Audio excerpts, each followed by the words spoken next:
Make a smart move and get on that right away. Now, we're talking about emotional eating, okay, and how food is tied to our emotions and what we, as far as what we eat. But you have to look at what triggers it, too.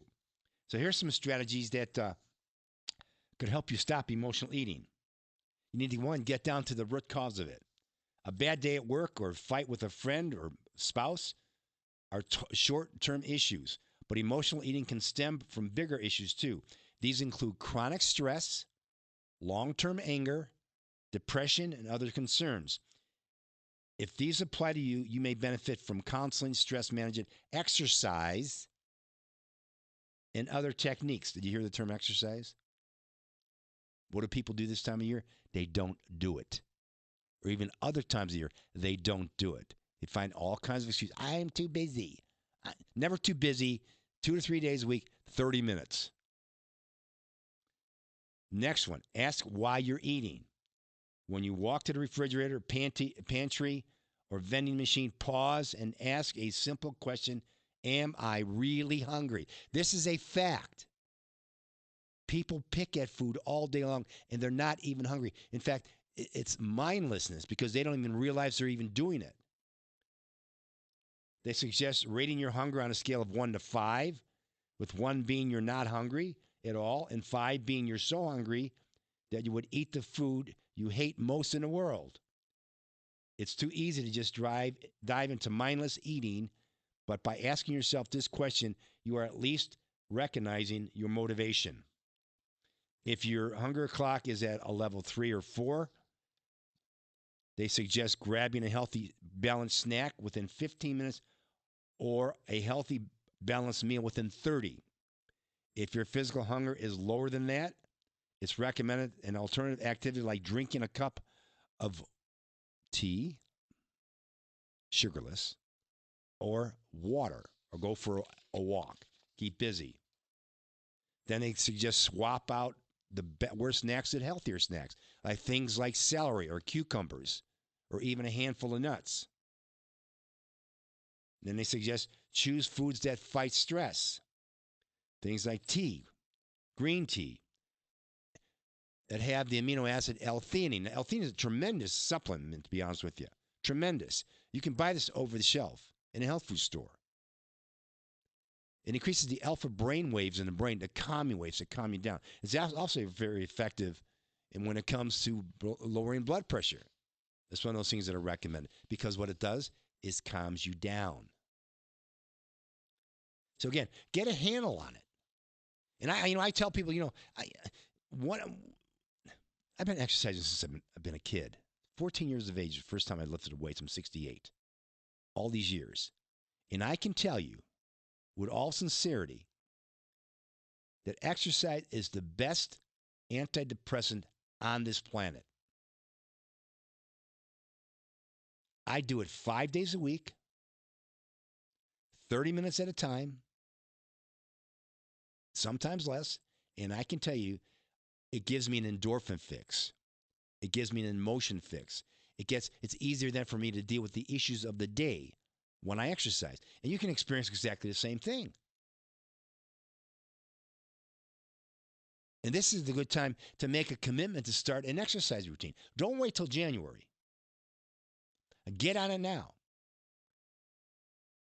Because you still have time before these major holidays like Christmas Day and New Year's Day come in to actually get yourself in somewhat fit condition in a couple weeks and lose a few pounds. Because then when next year's set comes in, you're on your way, baby, to all that weight loss that you've been trying to and struggle with for so many years now. Don't let your emotions control that. Do something now. Because statistically, around the first of the year, the gyms go crazy. They will tell you within 2 months, 9 out of 10 people who join a gym don't go. That is a statistical fact. 9 out of 10. That applies to any exercise routine, unless you're accountable. You join a gym, they don't care if you go or not. They want their 20 or $30 a month That's why they automatically bill your credit card or your checking account. Try to stop that, baby, even though you're not going. Think about that now. Run the numbers. Got this massive facility. How do they pay the bills for 20 or 30 bucks a month from you? Because look at the parking lot. How many cars are there? You may have 100 or so in a building that big. You have to fill that place that are coming out the windows in order to pay the bill at that kind of price. I can tell you that. The only way to solve this problem is make yourself accountable.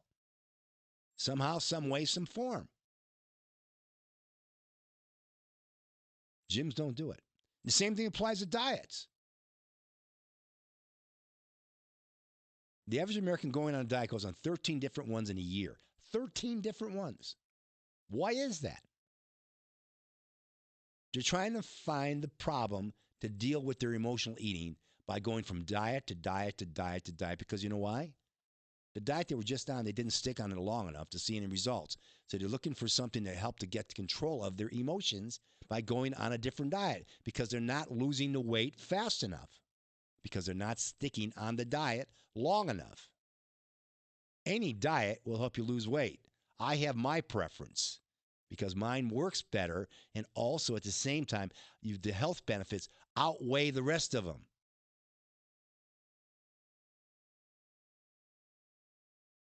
In fact, there's an article, I have an article right in front of me from Fox News. Fasting could reduce signs of Alzheimer's disease. Studies suggest profound effects. Why? Why?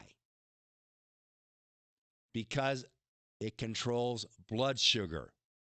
It says participating in intermittent fasting, time restricted, could lead to a reduced risk of cognitive deterioration. A recent study published in the journal Cell Metabolism suggests, done in California, University of California, San Diego. I intermittent fast almost every day of the week except the weekend. I eat 2 meals, Monday through Friday. But aren't you hungry, Lance? Nah. Nah. I drink a lot of water. I stay busy. And I keep control of my emotions. Mindless eating, boredom, sitting around. People have nothing to do, so they put food in their face.